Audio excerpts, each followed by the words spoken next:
one who has helped so many people, the founder and executive director of Medically Induced Trauma Support Services, Linda Kenney. Good afternoon, and thank you for having me here. I really appreciate it. It's an honor and a pleasure. All right, I have to speak. Okay. It'll be like I'm talking to my teenagers who don't listen. Thank you. Let's see. How many of you know my story? Most of the room. Okay, for those who don't, basically in 1999, I went in for an ankle replacement, almost died. They opened my chest, saved my life, and I'm here. So that's the quick version. You know, it was my 20th surgery. I wasn't new to healthcare. But what struck me is the way I was treated after something like this happened. No one talked to me. I wasn't told the truth. The elephant was in the room for the whole 10 days, but everybody stayed away. It was blatantly clear that everybody stayed away from my room. And having worked in healthcare, I get it. You know, people don't know what to do, so they stay away. It was a different time. I'd like to say that stuff never happens anymore, but unfortunately, we know that's not true. So when I got the idea about starting this organization, I first offered to help the hospital, do a better job supporting people. Because where I came from, these things happened all the time. Even in the best of circumstances, bad outcomes happened. Why wasn't there a support mechanism in place to support the patients and families, tell them the truth, and also to support the clinicians? Because I, like a lot of people, weren't lucky like I was, got to see the side of healthcare. I got to see, the devastation of the anesthesiologist who injected me. I got to see the devastation of my orthopedic surgeon, 3 months later still crying when we talked about the event. I got to meet people on my code team who, when they met me, they took my hand and started to cry and say, "We prayed for you." I got to see that, so I knew that my assumption was they were already being taken care of. But then I was exposed to the fact that they're not being taken care of either, and they're in systems that don't allow for either one of us being taken care of. So then we decided to create MITSS. Now, our mission is to support, healing, and restore hope to patients, families, and clinicians following medical errors or adverse medical events. It sounds like this is how naive I was, and some of you would laugh.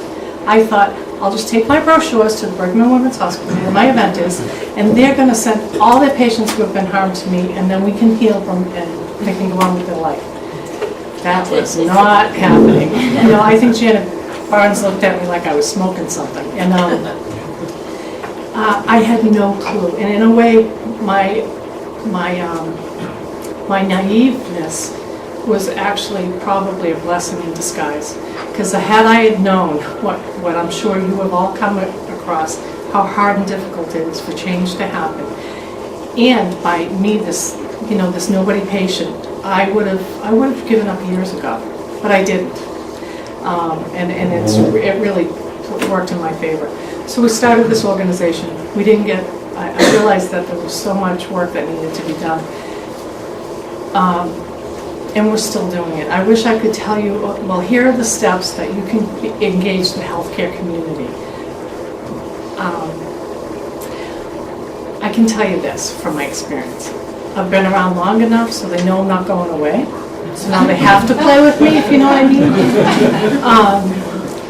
I've built credibility, just like this council has, that you're not going anywhere and you are determined to do what you say you're going to do.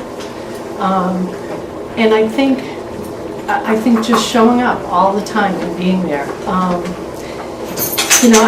Andy Whittemore has since partially, I think he's halfway retired, but he's the chief medical officer at the Brigham. And I used to go to his office all the time, and I swear he's like, oh, here she comes again. What now? And I was always in his face saying, this has got to change. This has got to change. Because I would hear from patients over and over again, the same story. My story, just in different circumstances.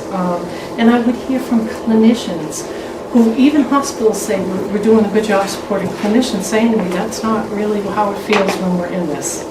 So I can just tell you, hang in there. You're already doing it. And don't go away. Just keep your head plugged down, and then anything's possible. What I keep thinking is me and this, anesthesiologist. And granted, he's a great guy, and when I say that, but I'm just a patient, and he was just an anesthesiologist. If we could do what we ended up doing, maybe we didn't change the culture here. And I have to tell you, advocates and consumers from all over the country think, oh, it must have been so easy for you, because you're in Massachusetts. And, oh, the Harvard hospitals, it must be so easy. I'm thinking, no, it's because it's the hardest because I'm here. They have no clue. They assume that we haven't worked hard for everything we've gotten in this state, and I know better. So I set people straight all the time. But the other thing I just wanted to say quickly is I'm learning that, you know, when we come together on, you know, different topic areas, how powerful we are versus a voice. So for me, my passion will be, and always will be, making sure that there's support mechanisms in place. You know, what I know there are people who want to get active in different ways, and my hope is that if somebody comes to us and they need emotional support, we'll give it to them, and then if they want to get active, I'll send them to you. And by the way, your assertive patient, I have sent people from all over the country there, because when we used to tell them, well, maybe you could do a letter like this. Now we don't have to. We can say, go to this website, it gives you all the information you need. And it's been a blessing for us. And I just made a note. I don't think we actually have it on our website, so I'll make sure we get the link on our website. So I was told to do this in 10 minutes. I've got 3 minutes left. Have any questions? Okay. Linda, it's a great program. It's fantastic. I'm glad to see it's doing so well. Has it been replicated across the country? Have you seen other states trying to do the same type of thing? Or are you getting all the referrals from other states, and how's that working out? No, nobody's doing it. This is what I see. So, of course, MITSS has been working on both sides, patients and families and the providers.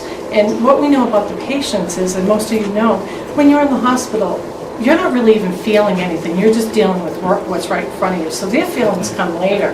We're trying to educate the hospitals that you need to do a better job educating the patients and families of where to go, even if it's the social work. So that's been difficult. But the clinician side, we can help them to implement services. So I go and I talk about the clinician support toolkit, and you know what I hear? Oh, that's great, because we're already doing a great job with the patients. And right away, the hair on my neck goes up, and I have to nicely say, you know, I just want to correct you. There's 3 pages worth of studies on how errors and adverse events impact clinicians. Do you want to know how many studies are on patients and how it emotionally impacts them? How many do you think? 0. Right, we've been collecting some data, and Charles Vincent's done some work, and I said, the only thing you've learned about patients and families, you've just started to learn how to tell them the truth, and you haven't even got that right yet. So, that's what we're faced with. We're faced with the perception that we're telling them the truth here. What more do they want? You know, so we need to do a better job. That's the challenge. So, no, they're not doing it in other states. We do get phone calls. We help them get resources. But there's advocates all over the country that we're hooked up with. So sometimes when people call from another state, if they have a similar story, if they lost a child, I might refer them to Dale Ann McGleasy. I might Sorrel King. It will depend. So that's what we do. And no, it hasn't been replicated, but we're hoping.